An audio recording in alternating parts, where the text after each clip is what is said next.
Hello students, बहुत ही अच्छा question है। What is stopping potential? Plot a graph between stopping potential and frequency of incident radiation. तो इस question का answer लिखने से पहले हमें ये पता होना चाहिए कि किस टॉपिक से क्वेश्चन पूछा गया है। ये क्वेश्चन है फोटो इलेक्ट्रिक इफेक्ट टॉपिक से। फोटो इलेक्ट्रिक इफेक्ट अगर समझ में आ गया तो उसी में एक टर्म है स्टॉपिंग पोटेंशियल। जैसे मान लिया कि कोई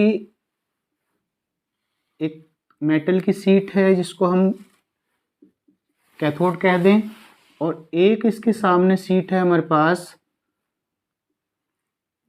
इसको कह दिया प्लेट, ठीक है। और इसको जोड़ दिया गया है एक सेल से थ्रू कुंजी के, और इसका पोटेंशियल मान लिया बी है।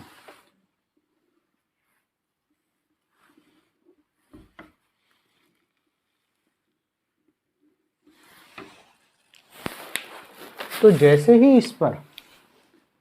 इस पर एक फोटोन इंसिडेंट होगा, एक फोटोन की एनर्जी होती है एच न्यू, तो इससे कुछ फोटो इलेक्ट्रॉन इजेक्ट हो जाएंगे। और जब ये ओपन है, जब कुंजी ओपन है, तो ओपन के केस में कुछ ये इलेक्ट्रॉन सभी डायरेक्शन में रैंडमली निकल रहे हैं, तब भी एक या दो इलेक्ट्रॉन यहाँ पहुँचेंगे और परिपथ में करंट फ्लो हो जाएगा।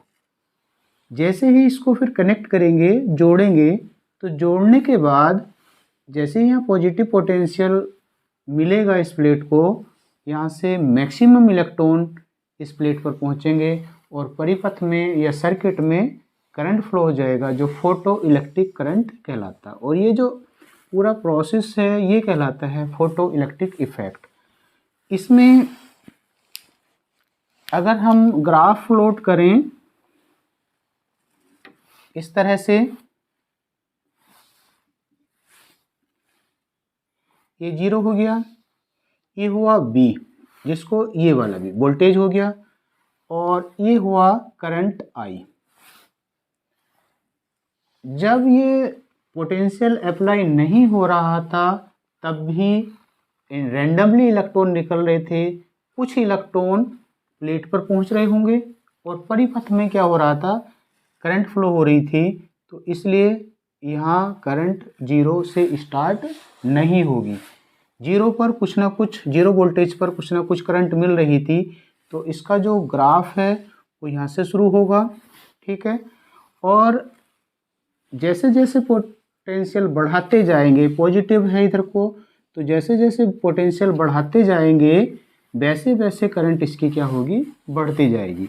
अगर इस ग्राफ को हम पीछे की ओर मिला दें तो इधर क्या है, बी की वैल्यू नेगेटिव आ रही है, और इस पॉइंट पर जो वोल्टेज होगा वो होता है V0, और यही वोल्टेज कहलाता है स्टॉपिंग पोटेंशियल, यही पोटेंशियल कहलाता है स्टॉपिंग पोटेंशियल।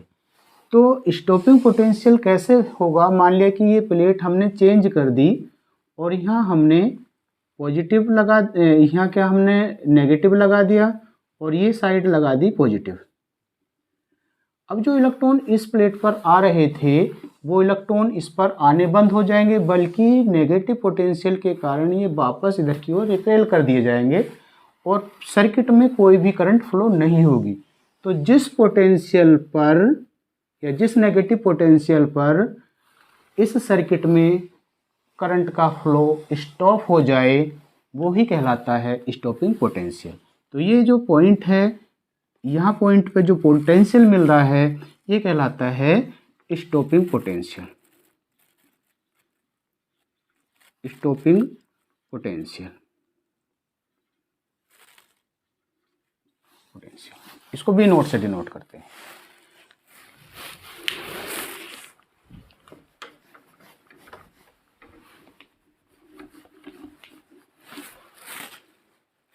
फिर आता है plot a graph between stopping potential and frequency of incident radiation.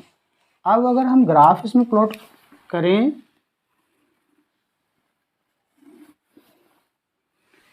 ये मान लिया फ्रीक्वेंसी है, इसको न्यू से डिनोट कर रहे हैं, और ये है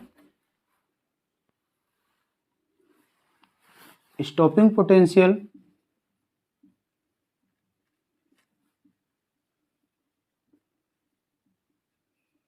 और इसको डिनोट कर रहे हैं हम वी नोट से।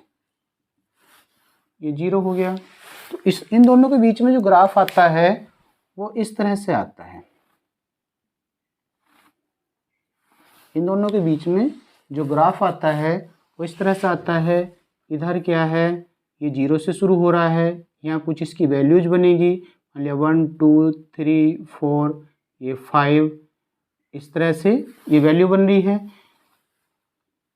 इसको अगर हम पीछे बढ़ा दें ये, तो ये जो सेक्शन आया है ये हो जाता है W, जिसको कहते हैं वर्क फंक्शन। इसमें भी देख रहे हैं कि एक मिनिमम फ्रीक्वेंसी रिक्वायर्ड है किसके लिए, इलेक्ट्रॉन के इमिशन के लिए। ये जो मिनिमम वैल्यू है इस पॉइंट पर जो फ्रीक्वेंसी होगी, ये फ्रीक्वेंसी कहलाती है थ्रेशोल्ड फ्रीक्वेंसी। तो मिनिमम इतनी फ्रीक्वेंसी का रेडिएशन जरूरी है फोटो इलेक्ट्रॉन के इजेक्शन के लिए। अब अगर मान लिया, ये तो हो गया हमारा क्वेश्चन कंप्लीट, इसमें थोड़ा और मैं बता देता हूं। मान लिया कि एक इलेक्ट्रॉन ये है और यहां से एक फोटोन एनर्जी इसको मिली है। अब ये यहां से इसकी सरफेस तक आएगा, और सरफेस तक आने के लिए जितनी एनर्जी रिक्वायर्ड है वो कहलाती है वर्क फंक्शन, वो कहलाती है वर्क फंक्शन। ये अलग अलग मेटल की अलग अलग वैल्यू होगी, और ये होता है h न्यू नोट, जहाँ h प्लांक्स कांस्टेंट है। ये एनर्जी एक तरह से ये खर्च हुई, और बची कुची जो एनर्जी होगी वो इस इलेक्ट्रॉन को यहाँ से निकालने के बाद काइनेटिक एनर्जी देने के रूप में खर्च हो जाएगी, के मैक्सिमम के रूप में। क्योंकि जो इलेक्ट्रॉन निकल रहे हैं उसके जो स्पीड है या वेलोसिटी है वो 0 to बी मैक्सिमम के बीच में रहती है। तो के मैक्सिमम आ जाएगा half m b maximum square. अब इसको अगर मैं एक साथ लिखूं तो h न्यू इक्वल्स आ जाएगा h न्यू नॉट प्लस के मैक्सिमम, या के मैक्सिमम इक्वल्स आ जाएगा h new minus H new not. के मैक्सिमम जो होता है, के मैक्सिमम ये इसके बराबर होता है किसके, के मैक्सिमम इक्वल्स होता है E V naught. V naught stopping potential है, तो K maximum E V naught के इक्वल्स होता है। ये भी मैं किसी टॉपिक में बताऊंगा अलग से। तो इसको लिख सकते हैं ई V not equals H new minus H new not. तो वी नॉट इक्वल्स आ जाएगा H upon E new minus new not. ये क्या है, अगर मैं इसको कह दूं y बराबर mx, तो ये आ जाएगा m के इक्वल्स, ये आ जाएगा m के इक्वल्स, और m इक्वल्स होता है tan थीटा। तो tan थीटा इक्वल्स आ जाएगा h अपॉन डी, यानी कि इस ग्राफ का स्लोप, इस ग्राफ का जो स्लोप है वो बन जाएगा tan theta equals h upon e. ये मैं इसलिए बता रहा हूँ क्योंकि इससे रिलेटेड नीट और जेईई मेंस में क्वेश्चन आए हुए हैं।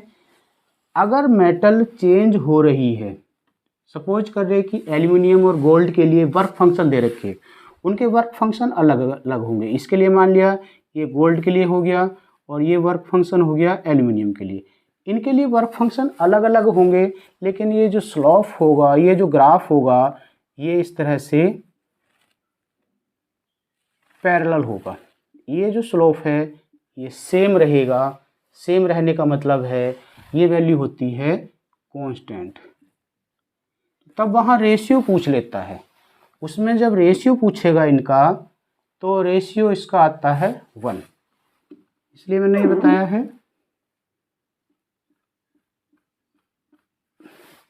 तो इसको कर लेंगे, बहुत ही अच्छा क्वेश्चन है, बार बार ये एग्जाम में पूछा जाता है, बोर्ड एग्जाम में। कभी कभी इसका सीधे स्लोप ही पूछ लेता है, तो स्लोप आपको बताना होता है h/e के, और ये कैसा होता है, ये कांस्टेंट, h कांस्टेंट है फिक्स वैल्यू है, e कांस्टेंट है फिक्स वैल्यू है,